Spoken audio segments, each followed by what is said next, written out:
बंगाल में बिजनेस का जो कल्चर है वो अभी तो एकदम ठप पड़ गया है। तो बात देता है लेकिन बात रखता ही नहीं है। लड़के लोगों को नौकरी नहीं मिल रहा है, दर बदर ऐसे ही घूम रहा है। दिनाजपुर में बताइए परिवर्तन होगा? परिवर्तन जरूर होना चाहिए।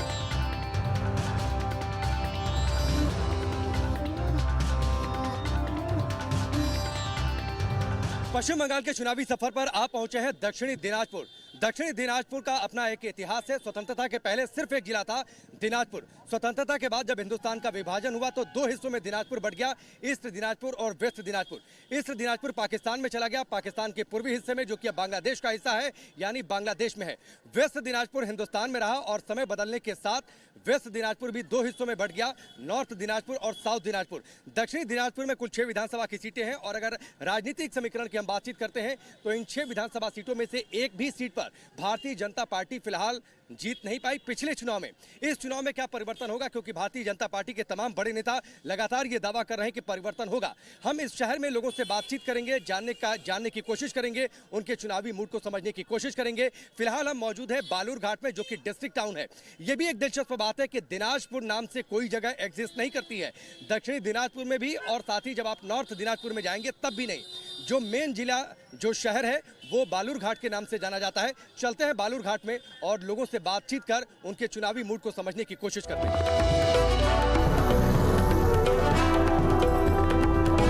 बंगाल बोले में बंगाली मानुष का मूड समझने के लिए हम पहुंच चुके हैं कोलकाता से 403 किलोमीटर और बांग्लादेश के दिनाजपुर से 35 किलोमीटर दूर मौजूद दक्षिण दिनाजपुर जिले में। नक्शे पर बने इस इंटरनेशनल बाउंड्री के दोनों ओर एक ही नाम के 2 जिलों से आप समझ ही गए होंगे कि देश के विभाजन के साथ साथ इस जिले के भी 2 टुकड़े हुए, यानी एक ऐसा इलाका जिसका एक हिस्सा पश्चिम बंगाल में है तो दूसरा हिस्सा बांग्लादेश में। हम दक्षिण दिनाजपुर के लोगों से बात करेंगे, जानने की कोशिश करेंगे कि क्या यहाँ भी परिवर्तन की बयार है या फिर जनता ममता दीदी पर ही मेहरबान है। लेकिन पहले आप यहाँ के चौराहे पर रखे इस पाकिस्तानी टैंक को देखिए। हैरानी हुई ना, हिंदुस्तान की सरजमी पर भला ये पाकिस्तानी टैंक कैसे आए? दरअसल ये टैंक हिंदुस्तान के सैनिकों के पराक्रम का प्रतीक है। 1971 की जंग में पाकिस्तानी जनरल नियाजी के सरेंडर के बाद टैंक छोड़कर पाकिस्तान के सैनिक भाग खड़े हुए थे। दक्षिणी दिनाजपुर में आप जैसे ही प्रवेश करेंगे, जो मुख्य डिस्ट्रिक्ट टाउन है जिसे बालूरघाट के नाम से जाना जाता है, तो ये टैंक आपका स्वागत करेगा। ये टैंक भारतीय सेना की शौर्य गाथा का प्रतीक है। ये टैंक दरअसल पाकिस्तान का है। स्वतंत्रता के बाद जब हिंदुस्तान का बंटवारा हुआ था तो 2 हिस्सों में, जाहिर सी बात है, पाकिस्तान दिनाजपुर के एक हिस्से को अपने साथ लेकर गया। लेकिन जब 1971 की जंग छिड़ी थी और पाकिस्तान का पूर्वी हिस्सा, जो कि बांग्लादेश में विभाजित हो गया, वो उसकी सीमा यहां से करीब 10 से 12 किलोमीटर, इससे ज्यादा है नहीं। लेकिन जब 1971 की जंग में भारतीय सेना के शौर्य के आगे पाकिस्तानी सैनिकों ने घुटने टेक दिए तो पाकिस्तान के सैनिक इस टैंक को यहां पर छोड़कर भाग गए। यहां से उन्हें सरेंडर के लिए मजबूर होना पड़ा। इस टैंक को यहां पर रख दिया गया है ताकि भारतीय सेना की विजय गाथा और शौर्य लोगों को याद दिलाती रहे कि किस तरीके से पाकिस्तान को घुटने टेकने पर मजबूर होना पड़ा था। एक और तस्वीर मैं आपको दिखाता हूं, कैमरामैन मुकेश आपको तस्वीर दिखाएंगे। ये तस्वीर देखिए, दरअसल ये विजय दिवस की प्रतीक की सबसे बड़ी तस्वीर है, जब 93,000 सैनिकों के साथ जनरल नियाजी ने सरेंडर कर दिया था। बीच में सरेंडर के पेपर पर दस्तखत करते हुए थे जैकब को। तब सैम मानेकशॉ ने जिम्मेदारी ये दी थी कि वो सरेंडर करवाएं पाकिस्तानी सेना को, और तब ये कामयाबी मिली थी। ये तस्वीर है भारतीय सेना की शौर्य की। यहां पर हमारे साथ एक लोकल रेजिडेंट है प्रद्युत जी, मैं उनसे बातचीत करूंगा। प्रद्युत जी, ये टैंक 1971 में पाकिस्तान की सेना यहां पर छोड़कर चली गई थी। ये सन 71 में ही जब पाकिस्तानियों ने ज़बरदस्ती दखल करने के लिए ये अंदर घुसाए थे, तब इंडियन आर्मी ने उनको जो खदेड़ा और तब वो लोग ये टैंक छोड़ के भाग गया।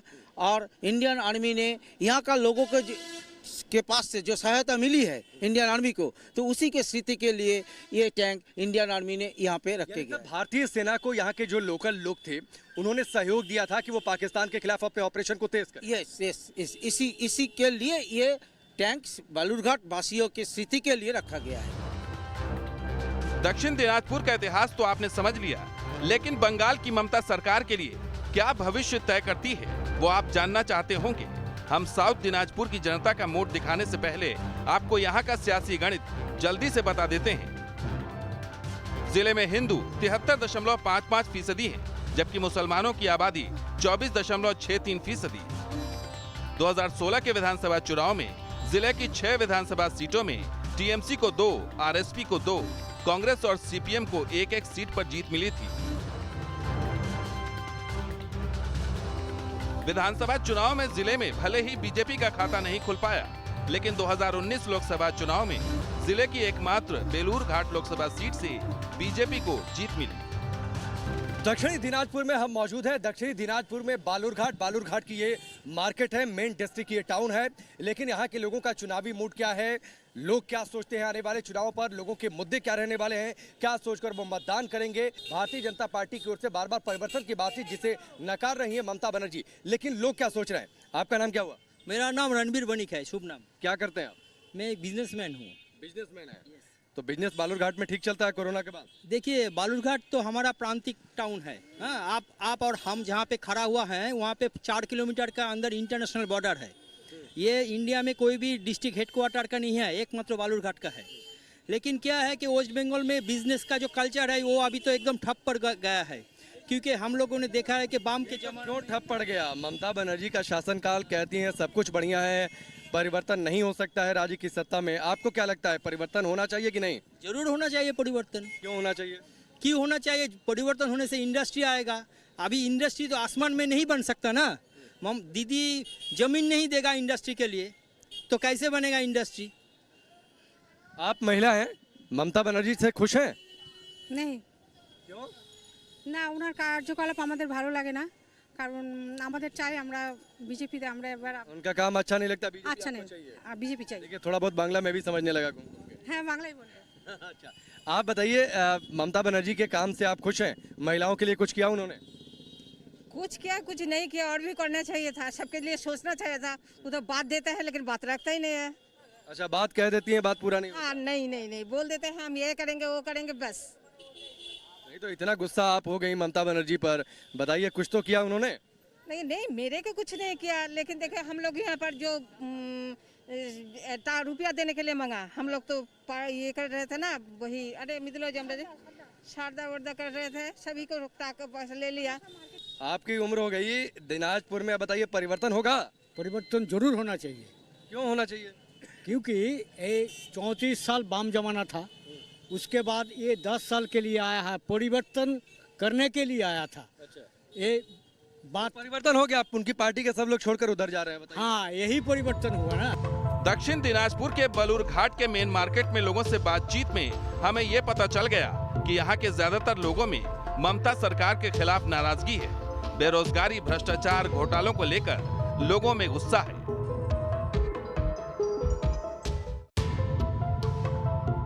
हम आपको बलूर घाट शहर के दूसरे इलाकों में भी ले चलेंगे, जानेंगे लोगों का मूड। लेकिन अब आपको दिखाते हैं बंगाल की जनता को प्रधानमंत्री नरेंद्र मोदी ने क्या खास संदेश दिया है। वीडियो कॉन्फ्रेंसिंग के जरिए विश्व भारती यूनिवर्सिटी के दीक्षांत समारोह को संबोधित करते हुए पीएम मोदी ने कहा है कि बंगाल एक भारत श्रेष्ठ भारत की प्रेरणा स्थली रही है। तो वहीं गृह मंत्री अमित शाह कोलकाता के नेशनल लाइब्रेरी पहुंचकर श्रद्धांजलि कार्यक्रम में शामिल हुए और बंगाल के महान क्रांतिकारियों को श्रद्धांजलि दी।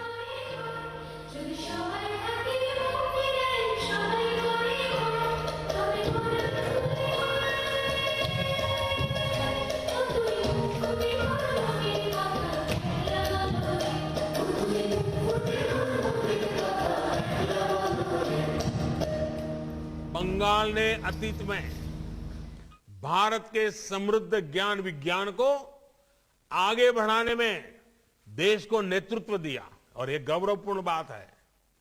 बंगाल एक भारत श्रेष्ठ भारत की प्रेरणा स्थली भी रहा है और कर्म स्थली भी रहा है कि 125वां उनका जो साल है उसको न केवल सुभाष बाबू देश के लिए, देश की आजादी के लिए, देश को आगे बढ़ाने के लिए जिन जिन लोगों ने अपना जीवन का बलिदान दिया, जिन जिन लोगों ने अपनी पढ़ाई लिखाई छोड़कर देश के स्वतंत्रता संग्राम में कूद पड़े, उस सभी को एक बार फिर से जनमानस के अंदर पुनर्जीवित करना और उसमें से प्रेरणा लेकर आगे बढ़ना।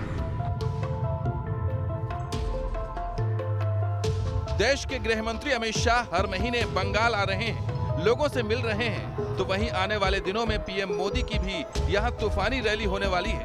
बीजेपी के इन टॉप लीडर्स के साथ साथ पार्टी के सीनियर नेता भी लगातार बंगाल पर नजर बनाए हुए हैं, लेकिन इन नेताओं की मेहनत का ग्राउंड लेवल पर कितना असर है, ये समझने के लिए हमने दक्षिण दिनाजपुर के बलूर घाट के लोगों से ही बात की।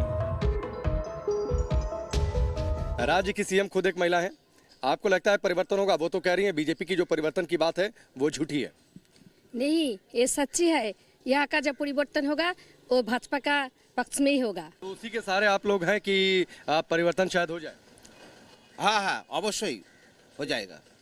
2-3 मुद्दे बताइए, दक्षिण दिनाजपुर के मुद्दे क्या हैं? दक्षिण दिनाजपुर का जो फिलहाल जो मुद्दा है, अभी एक तो नौकरी का है, लड़के लोगों को नौकरी नहीं मिल रहा है, दर बदर ऐसे ही घूम रहा है। यहाँ पे रहता है लेकिन बाहर गुजरात में जाके काम करता है। यहाँ 200 रत्नाकर को वाल्मीकि मिल में मिल गया बाद में, तो भारत भूमि में ऐसा ही है। मतलब जब तक दूसरी पार्टी में है तब तक गलत, बीजेपी में है तो ठीक हो गया। तो गलत का कोई बात नहीं है, व्यक्ति का विरोध में तो नहीं है, पार्टी का विरोध में, सरकार का विरोध में था। दक्षिण दिनाजपुर के लोगों से चुनावी चर्चा करते हुए हम पहुंच गए तपन विधानसभा इलाके में। यहाँ की 40% से ज्यादा आबादी मुसलमानों की है। जाहिर है जिसके साथ मुसलमान उसकी चुनावी नैया पार होनी तय है। यहाँ के मुसलमान अब तक ममता बनर्जी की पार्टी टीएमसी को वोट करते आए हैं। 2016 विधानसभा चुनाव में तपन सीट से टीएमसी को जीत मिली थी। जाहिर है टीएमसी को मिली इस जीत में मुसलमानों का वोट काफी अहम था, लेकिन क्या इस बार भी मुसलमान ममता के साथ खड़े हैं या फिर मोदी या ओवैसी पर उन्हें भरोसा है? सीधा ये सवाल हमने तपन की जनता से पूछा। ओवैसी का नाम आप लोगों ने सुना होगा? ओवैसी का नाम सुना होगा आप लोगों ने। वो भी यहाँ पर आ रहे हैं, वो भी वोट मतलब अपने प्रत्याशी उतार रहे हैं, तो आप लोग उनकी ओर जाएंगे कि बीजेपी की ओर जाएंगे? हम बीजेपी की तरफ जाएंगे। वो राजनीति करता है मुस्लिम के लिए, मुस्लिम के लिए। पश्चिम भारतवर्ष में ऐसा राजनीति नहीं होता है। आप लोग बड़ी बातें बोल रहे हैं। दादा आप बताइए, आपको लगता है कि धर्म पर राजनीति हो रही है, इसका फायदा कौन उठाने की कोशिश कर रहा है, टीएमसी या बीजेपी? टीएमसी। दक्षिण दिनाजपुर के लोगों का जो मूड समझ में आया, उससे तो यही लगता है कि इस बार ममता बनर्जी के लिए चुनौती कड़ी है, तो वहीं बीजेपी को ममता सरकार की एंटी इनकम्बेंसी का फायदा मिल सकता है। दक्षिण दिनाजपुर से राकेश पांडे के साथ टीम न्यूज़ नेशन।